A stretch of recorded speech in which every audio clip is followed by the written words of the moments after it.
जो दुनिया में सुनाई दे उसे कहते हैं खामोशी, और जो आंखों में दिखाई दे उसे तूफान कहते हैं।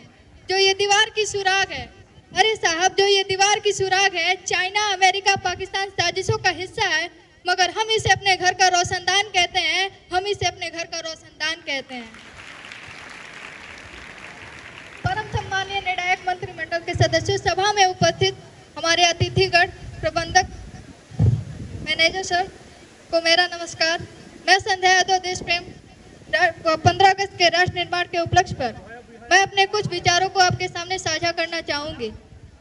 आज़ादी, आज़ादी का मतलब वही लोग समझ सकते हैं जिसने कभी गुलामी की हो, और हम सौभाग्यशाली हैं कि हमने एक स्वतंत्र भारत में जन्म लिया। यूं तो आज़ादी की लौ सन 1857 में ही जल चुकी थी, जो वर्षाल बनकर 1947 ईस्वी में हमारे देश को आज़ाद कराई। प्राचीन, मध्यकालीन और वर्तमान भारत के उदाहरणों से यह स्पष्ट करना चाहूंगी कि जब हम फिरंगियों के फेरे में फंस गए थे तो रंग दे बसंती चोला की एक आवाज पर टोलों के टोले उमड़ाते थे, और अंग्रेजी शासकों के जड़ों में 5 बार डिग्री का तूफान आने वाला वंदे मातरम शासकों के जड़ों में तूफान ला देता था।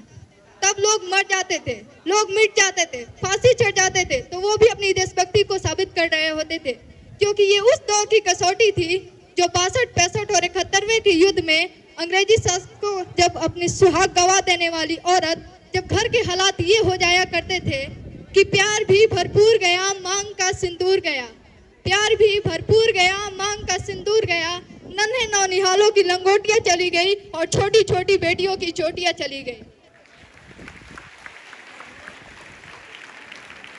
बाप की कमाई गई, भाई की पढ़ाई गई, बाप की कमाई गई, भाई की पढ़ाई गई, ऐसा एक विस्फोट हुआ पता भी नहीं चला, और पूरे जिस्म की कई बोटियां चली गई, पूरे जिस्म की कई बोटियां चली गई।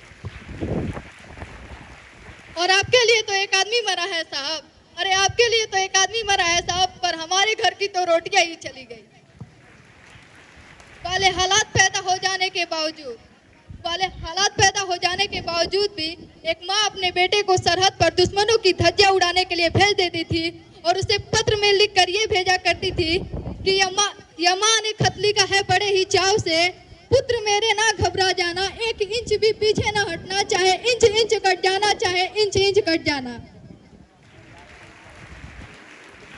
इस तरह पूरा परिवार अपनी देशभक्ति को साबित कर रहा होता था। किंतु आज, तब देश लड़ जाने को कहता था, तब देश बलिदान मांगता था, फांसी चढ़ जाने को कहता था, किंतु आज देश लड़ जाने को नहीं कहता, आज देश फांसी चढ़ जाने को नहीं कहता, बल्कि मेरे विचारों में अगर कोई व्यक्ति अपना काम पूरी मेहनत, पूरी लगन और पूरी ईमानदारी से करे ना, तो वही सबसे बड़ा देशभक्त है। मैं नहीं मानती कि फेसबुक वो व्हाट्सएप के डीपी को 3 रंगों में रंगना ही देशभक्ति है।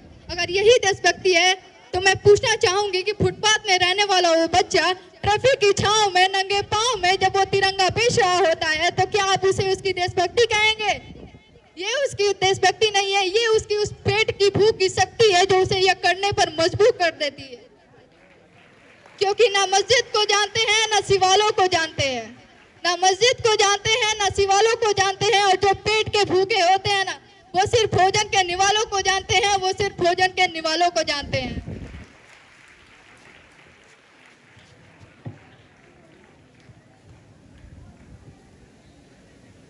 अपने परिवार, अपने समाज और अपने देश के लिए समर्पण का भार है देशभक्ति, और हर देशद्रोही के जीवन में वो आने वाला तूफान है हमारी सच्ची देशभक्ति, ताकि हर देशद्रोही ये समझ सके कि अगर तू परिंदा है तो ये आसमान तेरा है, अगर तू दरिंदा है तो ये आसमान, ये शमशान तेरा है, और भाईचारे से रहना है तो रह इस जमीन पर, वरना ये कब्र भी तेरा है और कब्रिस्तान भी तेरा है।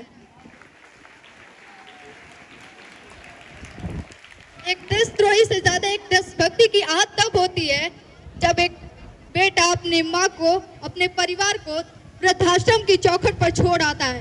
करा उठती है वो देशभक्ति जब मुसीबत में फंसे लोगों की जान बचाने से ज्यादा हम सेल्फी लेकर अपने लाइक और सब्सक्राइबर बढ़ाने में लगे रहते हैं।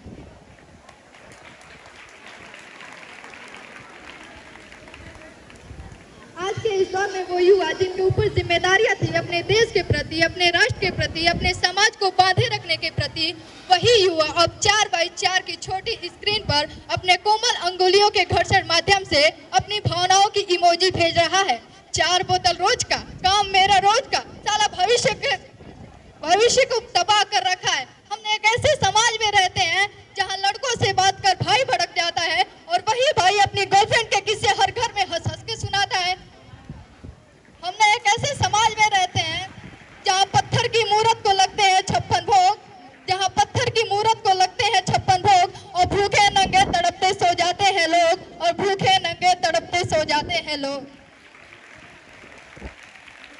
मजदूर को मजदूर समझ के मजबूर नहीं, मजदूर को मजदूर समझ के मजबूर नहीं, और गरीब को काम दीजिए, दान नहीं। अगर दान देने के इच्छुक हैं तो रक्तदान दीजिए, और मरने के बाद अंग दान देकर किसी मरते हुए को जीवन दान दीजिए, किसी मरते हुए को जीवन दान दीजिए। यही है हमारी सच्ची देशभक्ति, और यही है हमारा सच्चा राष्ट्र प्रेम। न सरकार मेरी है न रब मेरा है, न सरकार मेरी है और न ही रब मेरा है, और ना ही ये बड़ा सा नाम मेरा है। बस इतनी सी बात का गुरूर है मुझे कि मैं भारत की हूँ और ये भारत मेरा है, और ये भारत मेरा है। जय हिंद, जय भारत। बहुत खूबसूरत भाषण, बहुत ही ज्यादा अच्छा संध्या द्वारा